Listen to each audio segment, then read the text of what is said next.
Assalamualaikum warahmatullahi wabarakatuh. Saya Tuti Agustina, calon guru penggerak angkatan 6 dari SMA Negeri 1 Lubuk Linggau.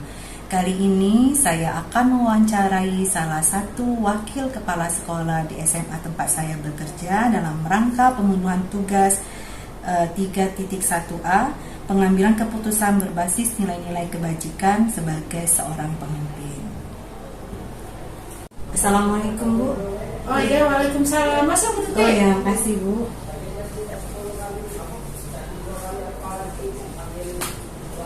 Masih pagi Bu. Pagi. Kabar Bu? Alhamdulillah. Jadi gimana Bu? Alhamdulillah begini Bu, sehat Bu. Alhamdulillah. Jadi gimana nih Bu Tuti? Ya Bu, berhubung kami ini Bu, pelatihan guru penggerak ini Bu, ada penugasan yang harus kami selesaikan, yaitu mewawancarai pemimpin yang ada di sekolah. Oh iya. Berhubung kepala sekolah kita lagi dinas luar Bu, Iya betul. dari salah satu wakil yang ada di sekolah kita, dan saya yakin Ibu menjadi salah satu orang dalam pengambilan keputusan itu sangat dimintai ya keputusan ketika ada sesuatu yang terjadi di sekolah ini. Jadi saya ingin ada beberapa pertanyaan yang mau saya tanyakan. Di sini ya, materi yang kami pada modul 3.1 ini yaitu pengambilan keputusan berbasis nilai-nilai kebajikan sebagai seorang pemimpin. Oh iya. Maaf Bu Risma, sudah berapa tahun Ibu menjadi seorang guru? Hampir 20 tahun, 19 tahun 3 bulan. Sudah lama Bu ya. Pastinya dalam waktu 20 tahun itu banyak mungkin kasus-kasus, walaupun dia sudah Ibu alami Bu ya, baik pada saat menjadi pemimpin pembelajaran kelas ataupun yang ada hubungannya dengan sekolah. Iya. Menurut pendapat Ibu itu bagaimana Ibu mengidentifikasi kasus-kasus yang ada di sekolah ini, yang mana merupakan dilema etika atau yang mana merupakan rujukan moral?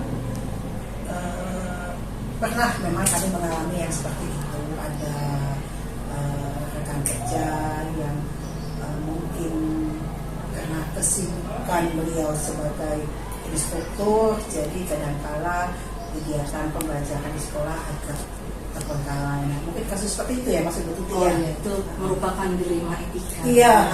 Salah satu. Kalau yang rujukan moral, apakah Ibu pernah mengalami? Ya paling ya mungkin di kasus kesiswaan ya, di siswanya paling ya, lebih ke siswa ya. Mungkin ada salah satu siswa kita yang suka, bukan supaya ada frekuensi bolosnya itu tinggi, sementara beliau ini mungkin masih ada hubungan dengan sekolah kita, kayak gitu orang tuanya. Salah satu Ya mungkin donatur atau komite, kayak gitu, pengurus komite kita, seperti itu lah begitu. Ya, memang sangat berat itu kalau memang ketemu kasus yang seperti itu Bu ya. Jadi kasus-kasus yang Ibu sebutkan tadi Bu ya, bagaimana Bu menurut pendapat Ibu jika kasus-kasus itu ada dua kepentingan yang sama benar? Atau sama-sama mengandung nilai kebajikan seperti yang Ibu katakan tadi, kasus yang dilema etika tadi. Iya, dengan profesi ganda gitu.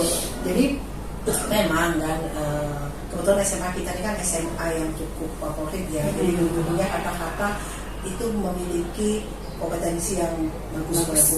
Jadi nggak aneh kalau mereka tuh jadi instruktur, jadi trainer, jadi coach kan.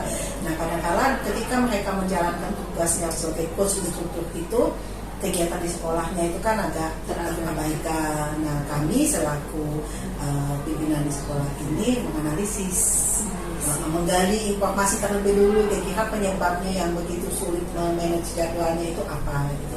Jadi nggak sekonyong-konyong langsung kita ambil sebuah keputusan gitu.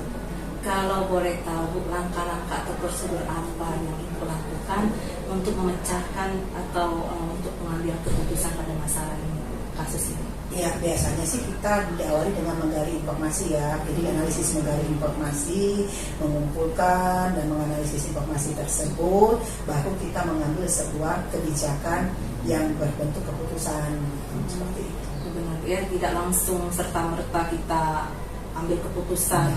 ada analisis penyebabnya mungkin Bu ya, betul. penyebabnya apa, kita kasih kesempatan mungkin Bu Betul. ya. Kasih solusi juga di ujungnya bisa kita bantu dengan memberikan solusi. Oh, ada juga solusi ya untuk guru tersebut. Iya. Dengan tidak langsung kita ambil keputusan yang merugikan Iya. dia Bu ya. Karena ini kan sama-sama dia sebagai instruktur kan bawa nama baik sekolah juga gitu. Apakah prosedur yang Ibu lakukan itu menurut Ibu Bu ya sudah sangat efektif Bu? Ya namanya sebuah keputusan tuh pasti ada pro dan kontranya. Tidak selamanya efektif 100%, tapi setidaknya kita mencoba meminimalisir dampak-dampak negatifnya, meminimalisir yang kontranya gitu. Setidaknya sebuah permasalahan bisa teratasi lah begitu. Ya, jadi semua terkendali maksudnya. Iya, masih dalam kendali lah gitu.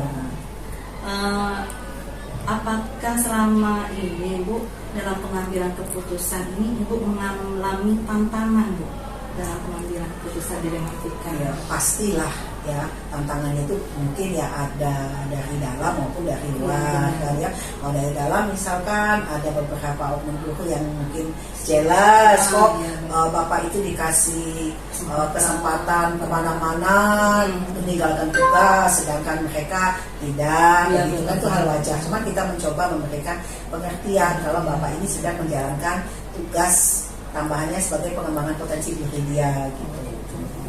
Apakah Ibu dalam menyelesaikan sebuah kasus itu memiliki jadwal tertentu Bu?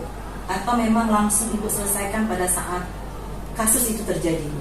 Oh ya, enggak begitu. Jadi tergantung tingkat urgensinya. Ada kasus yang memang butuh diselesaikan saat itu. Ada kasus yang mungkin bisa kita pending analisis dulu karena mungkin sifatnya sangat tidak bisa digabung kompleks mungkin ya. Kompleks. Jadi tergantung tingkat urgensinya. Gitu ya. Jadi memang kalau memang yang kompleks tadi perlu matang dulu Bu Iya, ya. nggak bisa sepanjang langsung A, B, nggak bisa. Ya. Ada juga kasus mungkin yang bisa selesaikan pada saat itu. Iya. Ya. Dalam Ibu mengambil keputusan itu ada tidak Bu, selama ini yang mempermudah atau membantu Ibu dalam mengambil keputusan? Saya di sini kan selaku wakil ya, otomatis setiap keputusan yang kami ambil unsur pimpinan top leader tahu. Nah, dan beliau biasanya support apa yang kami lakukan gitu ya.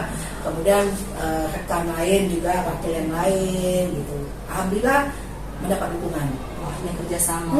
Tidak, bukan keputusan sendiri ya, bukan keputusan saya selaku wakil hukum sendiri, tapi yang jelas top leader harus tahu itu. Benar ya, jadi kita bukannya secara objektif lah ya dalam menentukan keputusan sebuah kasus itu ya. Dari semua yang Ibu telah sampaikan ini Bu ya, apa pembelajaran yang dapat Ibu ambil Bu dari kasus-kasus yang pernah Ibu alami, pengalaman Ibu yang kemarin itu dalam pengambilan keputusan yang ada hubungannya dengan dilema etika itu? Banyak sih pelajarannya, tapi yang paling pokok itu di sini saya belajar bahwa kadang-kadang tidak semua yang salah di mata orang belum tentu salah juga di mata kita. Jadi semua harus dianalisis, digali akar permasalahannya, baru kita ketemu titik solusinya. Jadi masalah itu ada solusinya, yang jelas harus keputusan mesti ada solusi akhirnya. Setiap permasalahan itu pasti ada solusi yang terbaik Bu ya. Kalau bisa win-win solution, semua terselesaikan, kedua belah pihak, pimpinan maupun sekolah atau guru semuanya mendapatkan keputusan yang win-win solution, tidak merugikan Bu ya, apalagi untuk siswa kita Bu ya. Mungkin itu saja Bu ya.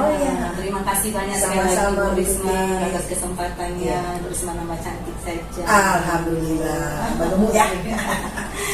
Oke, kalau nanti ada apa-apa hubungi lagi aja, enggak apa-apa. Terima kasih Bu ya. Ya, sama-sama. Demikianlah wawancara saya bersama Ibu Risma Riansi, merupakan salah satu wakil kepala sekolah di SMA Negeri 1 Lubuk Linggau.